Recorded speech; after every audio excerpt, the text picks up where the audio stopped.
Everyone, আসসালামু আলাইকুম। কেমন আছেন সবাই? আশা করব যে যেখান থেকে আমার ভিডিওটা দেখছেন প্রত্যেকেই খুব ভালো আছেন আর সুস্থ আছেন। আমরাও কিন্তু বেশ ভালো আছি। তো আজকেও আমি চলে এসেছি টিপসের ভিডিও নিয়ে।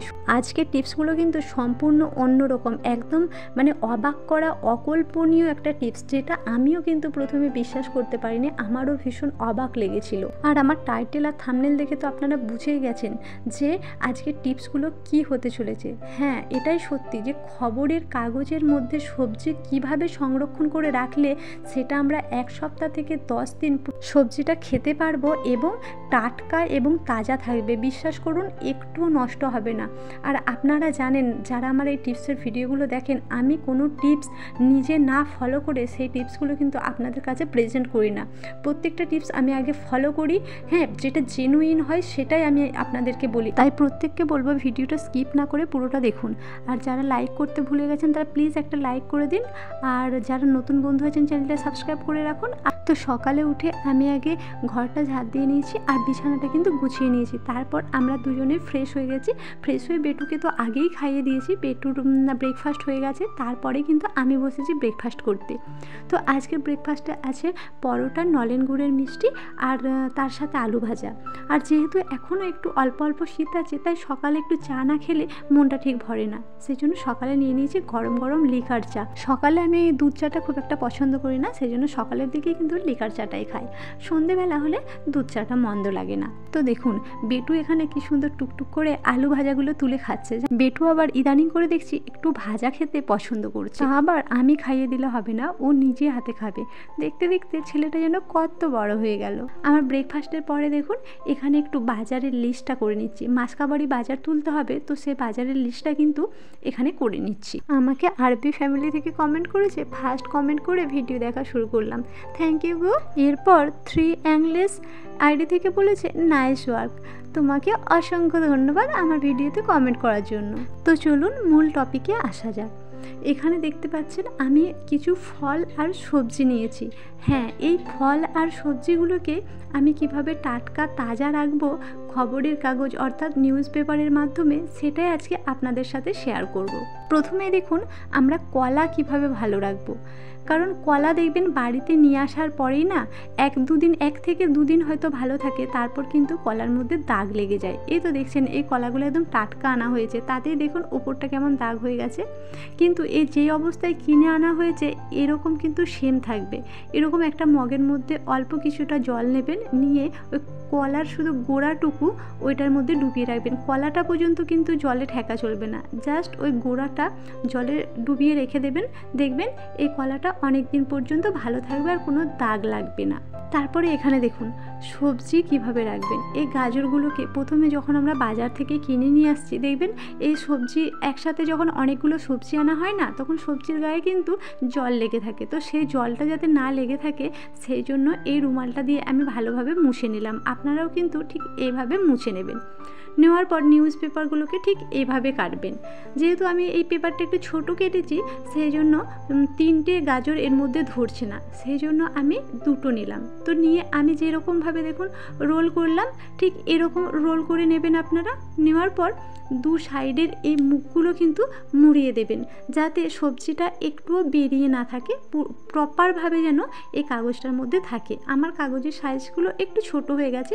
আপনারা আপনাদের যতটা সবজির কোয়ান্টিটি থাকবে সেই অনুযায়ী কিন্তু কাগজগুলো বড় বড় করে কাটবেন।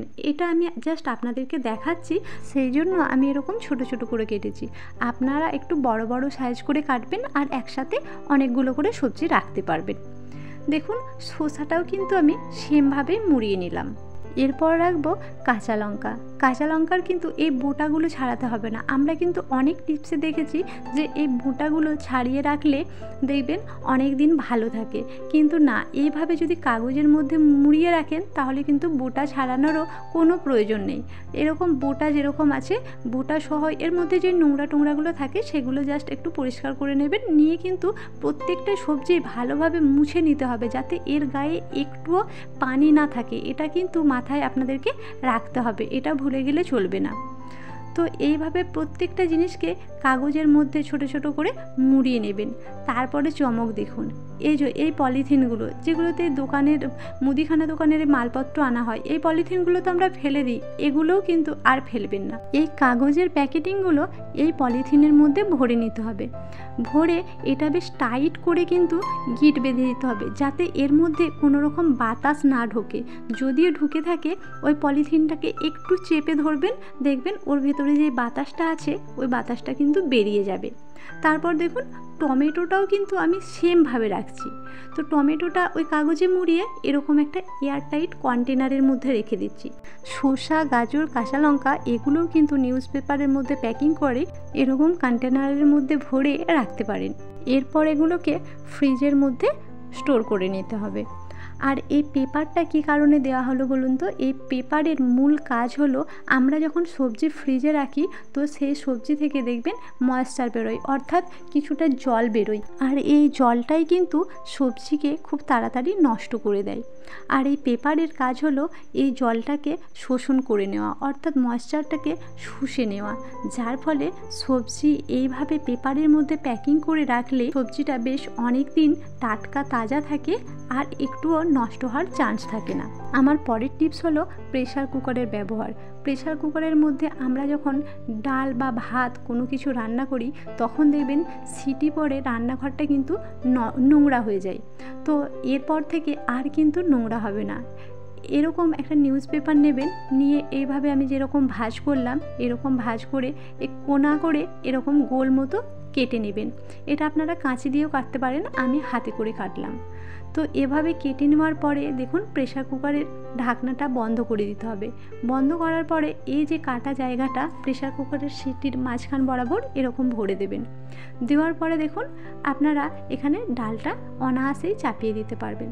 দেখুন তারপরে কিন্তু সিটি পড়েছে, আমার রান্নাঘর দেখুন একেবারে পরিষ্কার। সিটি দেওয়ার পরে যেই ডালটা বেরিয়েছে ওটা কিন্তু পুরোপুরি এই নিউজ পেপারটাই শোষণ করে নিয়েছে।